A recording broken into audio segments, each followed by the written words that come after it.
Adolf Hitler's ascent to power and the construction of the Nazi state did not emerge from chaos alone. It followed a discernible logic of interlocking mechanisms, political, bureaucratic, psychological, and economic, that reinforced one another until the system itself became self-sustaining. Each stage of this evolution reveals how ideology, fear, and administrative form coalesced into a machine of domination. Today, we trace that process as a sequence of escalating triads: desire becoming doctrine, crisis becoming governance, and law becoming violence, each reinforcing the others inexorably toward destruction. When Hitler entered the political arena in post-war Germany, he faced a society humiliated, fragmented, and economically desperate. His plan relied on converting that national despair into a form of longing. He promised not simply stability, but transcendence, national rebirth through unity and submission.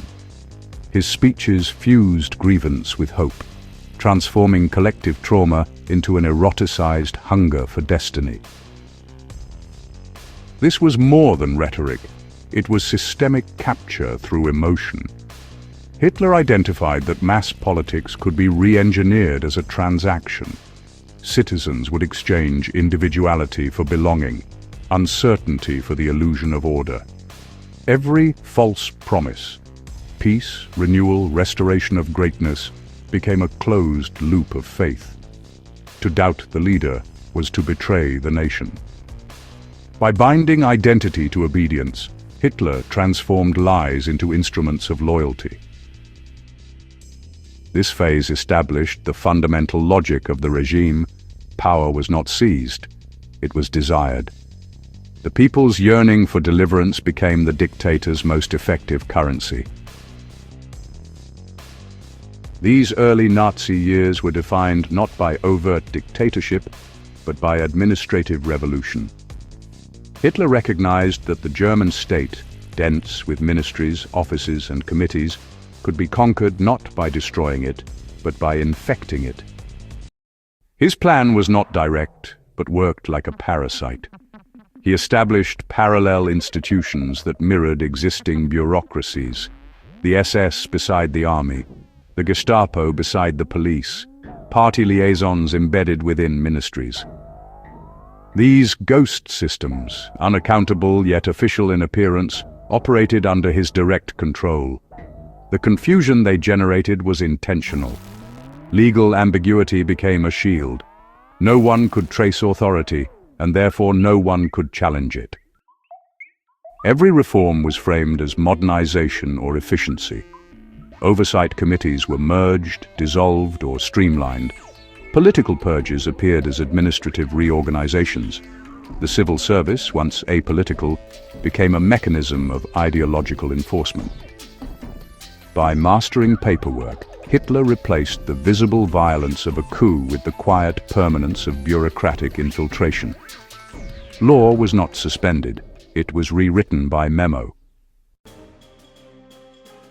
Hitler's regime thrived on disorder. Rather than pursue stability, it learned to manipulate instability as a source of political and financial power. The pretext of emergency justified every expansion of control. Economic policy was cast in the language of liberation, freeing Germany from debt, defending the worker, restoring independence. But each move deepened dependency on the state. State-directed capitalism, rearmament contracts, and confiscation of Jewish property created a vast economy of predation. International crises were not mishaps, but deliberate accelerants. The remilitarization of the Rhineland, the Anschluss, and the annexation of the Sudetenland all followed the same choreography: provoke outrage, claim victimhood, and consolidate power while adversaries hesitated. Hitler learned that chaos, once domesticated, became the ultimate political resource. By the time Europe recognized the pattern, Germany's war economy was self-justifying. Its survival demanded perpetual expansion. The nation's crisis became its engine. Having seized the state's mechanisms of control, Hitler transformed coercion into routine. The concentration camp system, the Gestapo network, and the militarization of civilian life were not chaotic improvisations, but calculated instruments of governance. Fear was engineered through uncertainty. Arrests occurred without pattern. Sentences were arbitrary. Categories of enemy were deliberately elastic. The citizen never knew the threshold of guilt. This unpredictability was psychological control perfected, terror without visible tyranny. Every act of repression generated economic return. Forced labor supplied the armaments industry, confiscated assets enriched party members. The machinery of persecution became financially self-sustaining. The regime had monetized fear. By merging violence with administration, Hitler created a form of government in which cruelty was procedural. The state did not appear lawless, it appeared busy. No regime has ever weaponized information as completely as Hitler's. Under Joseph Goebbels, the Ministry of Propaganda constructed a total environment of perception. Newspapers, radio, film, and architecture all served a single narrative: that Germany was under siege, and that only the Führer could interpret the world's deceit. Truth was not denied, it was starved. Censorship made credible information scarce. State-controlled leaks and sensational revelations replaced it with myth. The public's hunger for meaning became the regime's greatest asset. People did not merely consume propaganda. They awaited it, needing each broadcast to know what to think and whom to hate. This informational famine reoriented society around the party as interpreter of reality. Independent journalism, scholarship, and religion collapsed under the weight of suspicion. By the late 1930s, the regime no longer needed to persuade, it only needed to remind. The destruction of trust in legal institutions completed the authoritarian circle. By redefining investigation as persecution and trial as performance, Hitler's government dissolved the distinction between accusation and proof.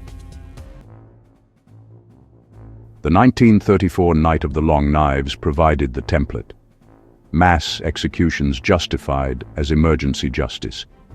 Subsequent purges within the judiciary and civil service replaced independence with ideological loyalty. People's courts staged verdicts as patriotic theater. The crowd, conditioned by years of propaganda, demanded conviction before evidence. This dynamic made every prosecution a spectacle of unity. Dissenters were not opponents, but traitors. Legal defense equated to moral guilt. Even honest functionaries accepted the logic, claiming that extraordinary times required extraordinary measures. By corrupting justice in the name of integrity, the regime achieved a paradoxical legitimacy. It appeared to be cleaning the system even as it annihilated it. The people, exhausted by contradiction, accepted tyranny as moral hygiene. In the years as war approached, Nazi governance became a self-executing organism. Orders flowed downward, but justification flowed upward, creating the illusion of legality. Every atrocity, deportations, confiscations, mass murder, was accompanied by a paper trail of memos, authorizations, and signatures. This procedural perfection gave officials psychological refuge. They were not killing, they were processing. Every file stamped, every order logged, converted crime into compliance. Following orders became both defense and creed. The entire apparatus came to believe its own paperwork. Ministries described genocide as relocation, mass theft as property reallocation, and extermination as final solution. The system no longer required belief in ideology, only obedience to form. By 1945, the Nazi state had institutionalized its crimes so thoroughly that its destruction did not disprove its logic. It demonstrated its efficiency. The regime had fused criminality with governance so completely that dismantling one required dismantling the other. The collapse of the Third Reich did not erase its method. The administrative, psychological, and propagandistic structures it perfected remain warnings to every society that mistakes efficiency for virtue, rhetoric for truth, and order for justice. Hitler's dictatorship revealed how modernity's instruments, forms, audits, regulations, can become instruments of annihilation when detached from moral reference. His regime did not abolish law. It used law's language to sanctify atrocity. It did not suppress bureaucracy, it accelerated it. The most chilling lesson is that totalitarianism rarely arrives with banners and oaths. It arrives as reform, as optimization, as the pursuit of order. It thrives where complexity invites frustration and promises that submission will bring clarity. In Hitler's Germany, the machinery of state became the priesthood of control.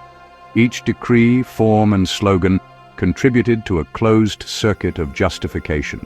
Fear feeding obedience, obedience feeding legitimacy, legitimacy feeding violence.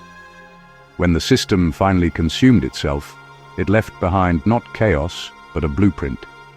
The story of the Nazi regime, when understood through these structural patterns, is not only a chronicle of one man's tyranny.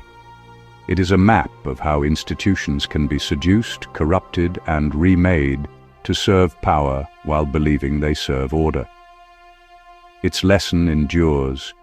The gravest danger to freedom is not rebellion against law, but when law begins to speak the language of obedience. And lo, two witnesses stand where fire kissed stone, where lampstands speak and truth is shown. We thunder not to boast or burn, but so the faithful might discern. You've seen the signs, you've heard the flame, return again and do the same. Subscribe, ye souls who seek the end, for we are wrath and we are friend.